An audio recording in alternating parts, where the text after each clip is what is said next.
Good morning, friends around the world. Today I'd like us to continue our series of meditations inspired by the writings of Zen Master Thich Nhat Hanh in his book titled Love Letter to the Earth. Today's meditation is titled Falling in Love. Real change will happen only when we fall in love with our planet.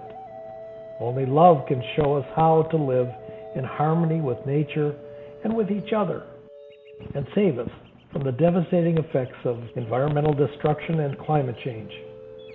When we recognize the virtues and talents of the earth, we feel connected to her, and love is born in our hearts.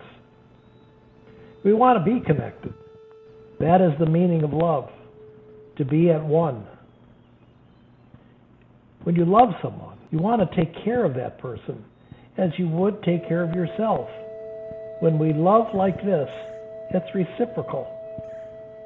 We will do anything for the benefit of the earth, and when we can trust that she, in turn, will do everything in her power for our well-being.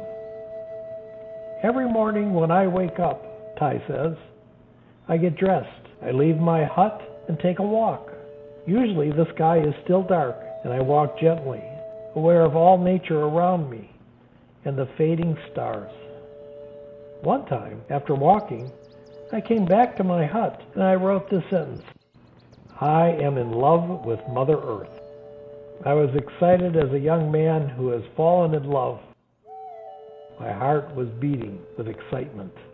When I think of the earth and my ability to walk on it, I think, I'm going to go out into nature, enjoy everything beautiful, enjoying all its wonders. My heart is filled with joy. The earth gives me so much. I'm so in love with her. It's a wonderful love. There is no betrayal. We entrust our hearts to the earth, and she entrusts herself to us with her whole being. Much of the time I spent in my younger years, both in Michigan and in Florida, were outdoors. When I lived in northern Michigan, I spent a lot of time fishing and hunting, although I no longer have any desire to do that today. And as I look back, I found no joy in shooting a deer or catching a fish. What I loved the most was my connection with nature, with Mother Earth. I remember one deer season, sitting under a tree looking for that big buck to come down the path. I sat there hearing the rustling of leaves, knowing that he was around, somewhere. Then I turned around and there was this little beautiful yearling. It noticed me, but it didn't know what to do. Then I turned back the other way and saw its mother with her ears rotating back and forth, telling her son, get the heck out of there. It was exciting, and no one got shot. I also remember dropping to the depths of the ocean, scuba diving in Florida, and sat on the floor. All I could hear were the bubbles coming out of my tank, and watching all of the sea creatures surrounding me. I really felt like I belonged there. It was such an incredible sight and sense. I'll remember both of those experiences for as long as I live. There's something really special about connecting with Earth and God's creation. As Tai says, we are one with each other. Let's spend the rest of the time we have together this morning and consider these things. Have I ever sensed being at one with Mother Earth?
have I ever sensed being at one with other animals?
Maybe I should be more intentional about my at oneness with God's creation.